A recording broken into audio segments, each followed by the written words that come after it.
Hello, everyone. So today's topic's a little bit different. I think it's a really interesting question. Someone posted this question on one of my other videos, asking if I had ever heard of someone with special needs, like an adult individual with special needs, developing the symptoms of PANS. PANS, for folks who aren't familiar, is an acronym for Pediatric Acute Onset Neuropsychiatric Syndrome. Very closely related, well, it's the exact same thing actually, in a sense, as PANDAS, this other condition, pediatric autoimmune neuropsychiatric disorder associated with streptococcus, and basically PANDAS is just a subtype of PANS. Essentially, it's this neuroinflammatory condition that can cause a whole whack of symptoms in children. So kind of built into both names is the P, the pediatric. And so the question is interesting because the person's, they didn't provide a whole bunch of details, but it's pretty much a very succinct question, which is lovely. I like succinct questions. And just saying if I'd ever heard of that type of clinical presentation appearing in adults. And the fact that the adult has special needs, I don't think is, I don't know if that matters to the question at hand. I wouldn't say my answer would be different for an adult with or without special needs. So thank you for submitting the question. And I wanted to post this video because I think it's an interesting topic because, by definition, if a person is an adult, then they can't be, they cannot have a label of PANS or PANDAS because pediatric is baked into the name. And yet what's interesting is that, or a good question to ask would be, okay, so there's someone who's, say, 15 years old, they develop these symptoms. Unfortunately for that person, in this hypothetical example, their symptoms persist until they're 18. Just because you turn 18 doesn't mean that you've now magically your symptoms go away. So there are certainly, and I have patients in my practice where their symptoms started prior to the age of 18, but unfortunately they continued beyond the age of 18. And so now they're adults with all these symptoms of PANDAS or PANS, and yet they no longer have that label anymore. Kind of the short answer to the question is that I have seen patients with symptoms that look identical to PANS or PANDAS, and it's in adult patients, and we just need to have a different label for it because there's, again, that pesky P, it's pediatric, but you can definitely see these neuropsychiatric symptoms in folks that are not children, not pediatric patients. And so to kind of flesh out a little bit more what I was saying a minute ago, while I have some patients where they were pediatric when they develop the symptoms and then they get above the tender age of 18, no longer pediatric, they still have the symptoms. But I've had other patients where they'll come into my practice sometimes saying, I can't figure out what's going on. Nobody has been able to figure out what's going on with me. I've been to see, neurologists, internal medicine doctors, different specialists, and they just can't seem to figure out my symptoms. All the tests are coming back looking normal, like all the standard tests, like, MRI, CT scans, blood work, and all that.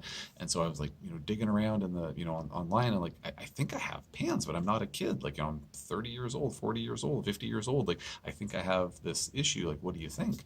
And then other times, patients come in and I'm thinking to myself, you look like you have, seems like you have PANDAS or PANS, but all your symptoms came on after this strep throat, and you have all these classic PANDA symptoms, or all of these symptoms came on, and we know you have a history of Lyme disease or some other chronic infection or mold, something that triggered this, PANS-like presentation, and yet the person is not a child.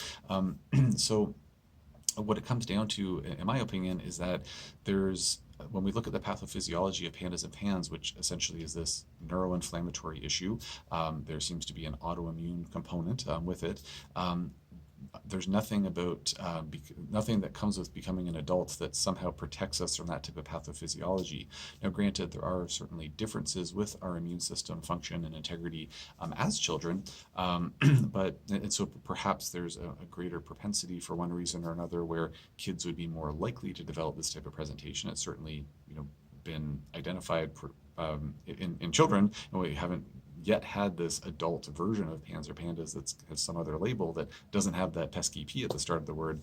But I can't help but notice that, a number of my patients who have mold illness, persistent borreliosis, also known as chronic Lyme disease, other chronic infections, sometimes have very much have a PANS or PANDAS-like presentation.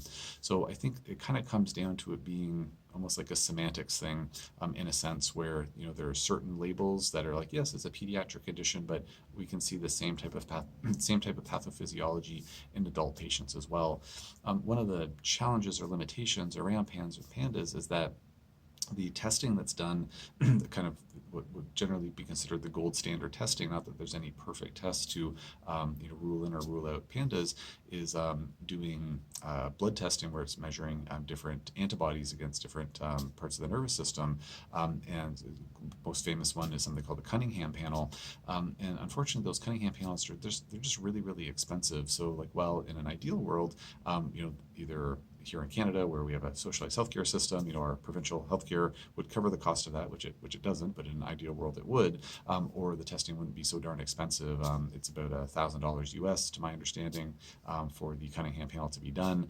We were set up to do this testing in our clinic, but it's something that patients usually don't want to do because it's just so darn expensive, and it doesn't necessarily change the treatment course. If a patient, pediatric or adult patient has classic symptoms of PANDAS or PANS, then it's like, okay, we do the Cunningham panel, it lights up like a Christmas tree. Okay, we've got that, we're going to treat for that.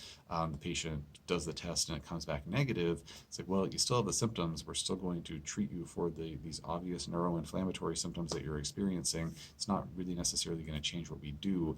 And so just at that kind of price tag, a lot of folks just opt to not do the testing. But were the testing covered by provincial healthcare or insurance or something like that, or it wasn't so darn expensive, I think there's a bunch of adult patients that had, if we were to do the Cunningham panel, I wouldn't be surprised if we saw that it came back positive in a number of those cases.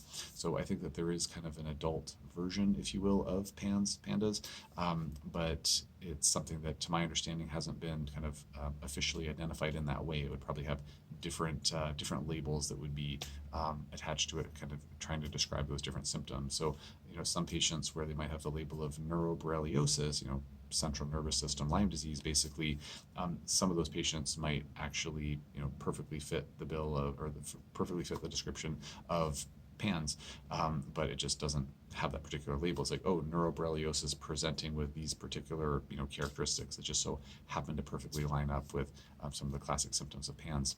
So again, it kind of gets into semantics and some of the limitations that can be set by, specific diagnostic criteria. Diagnoses are great. Diagnostic criteria are great because it really helps to facilitate research. It helps to facilitate communication around these topics, but then sometimes these labels or these diagnostic criteria, some of the, rigidity around them might preclude people from getting, more appropriate labels or diagnoses, being like, oh no, you couldn't possibly have PANS because you're not a kid, and yet you have all the symptoms of this. Well, maybe we should treat you as if you have PANS, the adult version of PANS, or ANS, I guess would be maybe the way of describing that, or saying that. So yeah, there's pros and cons of nomenclature, diagnostic criteria, etc. So thank you for the question. If anybody has any comments or questions on this topic, please post in the comment section below. And if you have any questions about any other topic that's not related to this, but related to complex chronic illness or human health in general, please feel free to post in the comment section below, and I'll do my best to answer as soon as I can.